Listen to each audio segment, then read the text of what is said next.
साथियों नमस्कार। आज की वीडियो में दो महत्वपूर्ण इंफॉर्मेशन देंगे। एक तो AWL, OSL और डजेटर के बारे में, और दूसरा कैपिटलाइज्ड इम्पेयरमेंट रिलीफ, खास करके उनके लिए जो लो मेडिकल कैटेगरी हो गए हैं। तो पहले हम बात करेंगे AWL, OSL और डजेटर के बारे में।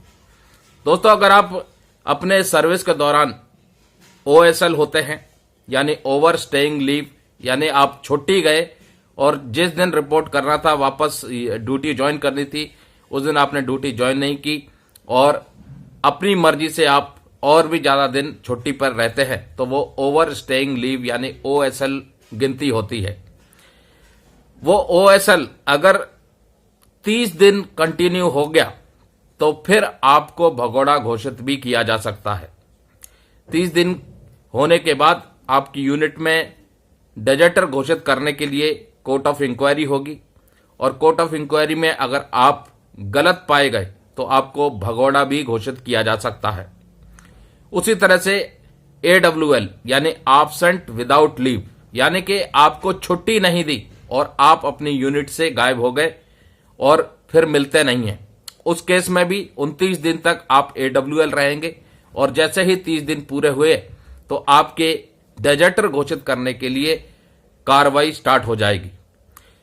अब AWL, OSL और डजेटर तीनों में से आप अगर कुछ भी होते हैं तो आपको फाइनेंशियली लॉस तो होगा ही होगा, आपको कैरियर का भी लॉस होगा, साथ में सर्विस का भी लॉस होगा।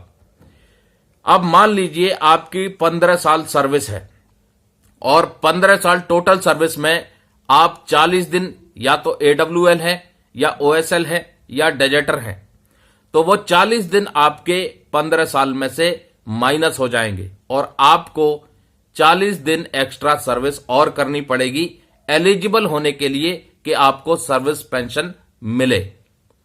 इसके साथ अगर आपको AWL, OSL और डजेटर के अलावा रिगोरियस इम्प्रिजनमेंट यानी RI भी मिला है, चाहे वो एक दिन का ही क्यों ना हो, तो वो दिन भी आपकी सर्विस से माइनस होगा।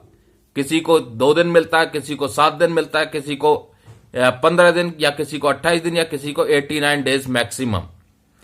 तो ये RI, AWL, OSL और डजेटर का जो पीरियड है ये आपकी टोटल सर्विस में से काउंट नहीं होगा, माइनस हो जाएगा, और उतने ही दिन आपको एक्स्ट्रा सर्विस करनी पड़ेगी। तो बहुत सतर्क रहें, ऐसा कोई भी कदम ना उठाएं जिससे आपके कैरियर, आपके सर्विस और आपको फाइनेंशियल लॉस हो। अब बढ़ते हैं दोस्तों दूसरी बड़ी खबर की तरफ, कैपिटलाइज्ड इम्पेयरमेंट रिलीफ। और ये कैपिटलाइज्ड इम्पेयरमेंट रिलीफ आपको मिलेगा किस चीज के लिए? आपकी डिसेबिलिटी की वजह से। कैसे मिलेगा? Armed forces personnel who are not invalidated out but retained in service despite a disability or a war injury shall be eligible to be considered by the competent/appellate authority for award of a capitalized impairment relief on the basis of retention cum impairment assessment board to be immediately held after the decision to retain the individual in service is taken, subject to the disability or war injury being assessed at 20% or more for life। सबसे पहले तो आपकी जो disability है वो 20% होनी चाहिए और फॉर लाइफ होनी चाहिए, जिंदगी भर के लिए।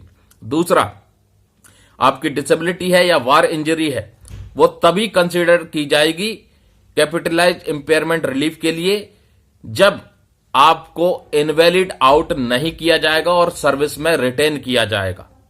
तो capitalised impairment relief armed forces पर्सनलों के लिए है जिनको इनवैलिड आउट नहीं किया गया है और सर्विस में रिटेन किया गया है डिस्पाइट उनकी डिसेबिलिटी या वार इंजरी होने के बावजूद।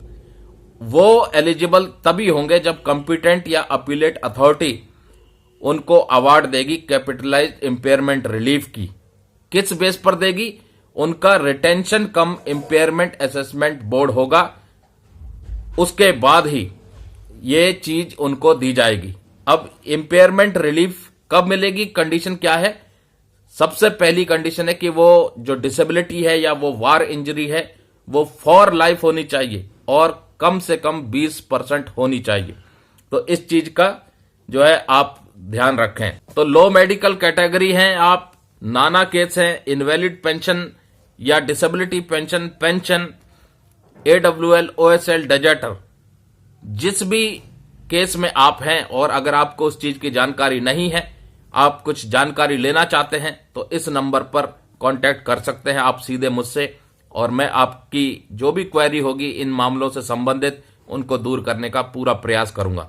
तो दोस्तों, लेटेस्ट रूलिंग जो आई है एंटाइटलमेंट, ये वाली casualty for entitlement rules for casualty pensionary award to armed forces personnel 2023, guide to medical officer 2023, इसके संबंध में जो भी आप जानकारी पाना चाहते हैं आप कांटेक्ट कर सकते हैं।